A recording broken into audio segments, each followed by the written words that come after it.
पोपटलाल पूरे दिल्ली शहर में बड़ी बड़ी डींगे मारने के लिए प्रसिद्ध था। साथ ही वो अव्वल दर्जे का पेटू भी था। उसकी इस आदत के चलते कोई भी आदमी उसे अपने घर भोज पर नहीं बुलाता था। फिर एक दिन पोपटलाल अपनी बहन के घर जाता है, जो दूसरे शहर में रहती थी। अरे पोपटलाल, बड़े दिनों के बाद तुझे मेरी याद आई। माय डियर बहना, तू तो जानती है मैं अपने कारोबार में कितना व्यस्त रहता हूँ। हाँ, तेरी बात भी सही है। अब आया है तो कुछ दिन ठहर के जाना। अरे दीदी, ये भी कोई कहने की बात है। श्यामा देवी पोपटलाल को रहने के लिए एक कमरा दे देती है। अगली सुबह पोपटलाल जोर जोर से गरारे करना शुरू कर देता है। नकुल की पत्नी नींद से जाग जाती है और घबराकर अपने पति नकुल को जगाती है। अरे उठिए, लगता है हमारे घर में कोई जानवर घुस आया है। कैसी अजीब अजीब आवाजें निकाल रहा है। मुझे तो बड़ा डर लग रहा है। अरे कोई जानवर नहीं है भाग्यवान, पोपटलाल मामा जी हैं, अपना गला साफ कर रहे हैं। इतनी सुबह सुबह? अभी तो सिर्फ 4 बजे हैं। मामा जी इसी तरह से जल्दी उठ जाते हैं। अच्छा, ठीक है। नकुल की पत्नी जैसे ही सोने लगती है और जल्दी नाश्ता भी करते हैं। क्या मतलब? मुझे अभी उठ के उनके लिए चाय नाश्ता बनाना पड़ेगा? हाँ। अरे मर गई रे, अब मेरा क्या होगा?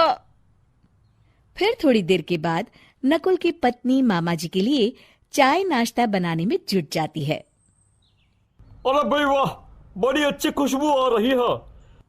बहू, जो भी बना रही हो फटाफट ले आओ, जोरों की भूख लगी है। हाँ मामा जी, अभी लाती हूँ।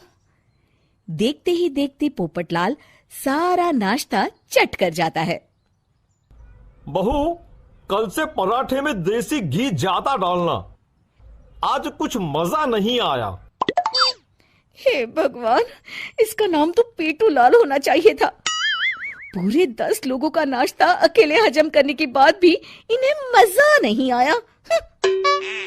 इस तरह रोज पोपटलाल सुबह सुबह घर के सभी लोगों को नींद से बेवक्त जगा देता था और हमेशा खाने की उल्टी सीधी फरमाइश करते रहता था।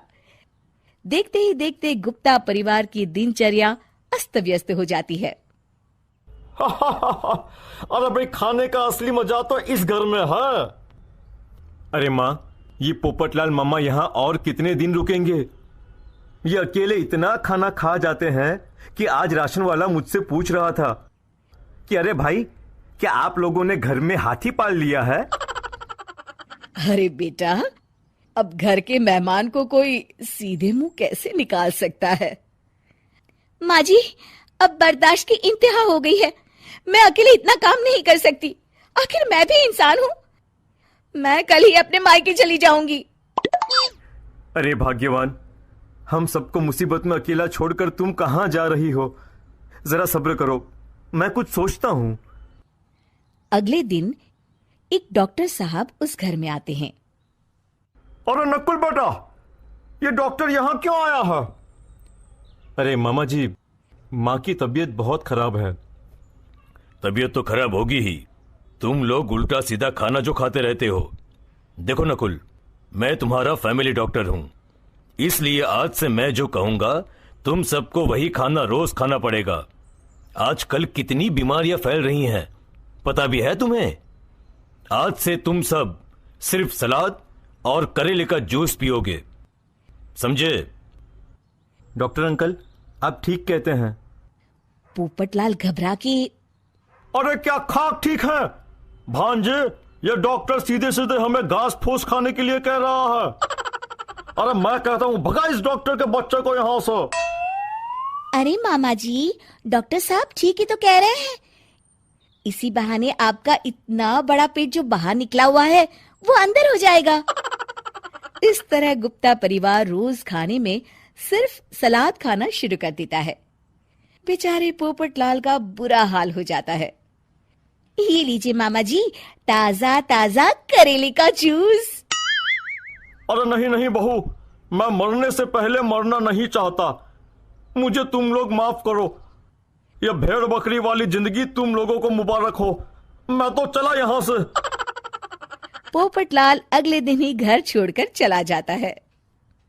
क्यों बेटा नकुल, मेरी अदाकारी कैसी थी? मजा आ गया डॉक्टर। आपने तो बॉलीवुड के कलाकारों को भी मात कर दिया। आपको तो ऑस्कर मिलना चाहिए। बेटा ये थोड़ा ज्यादा हो गया।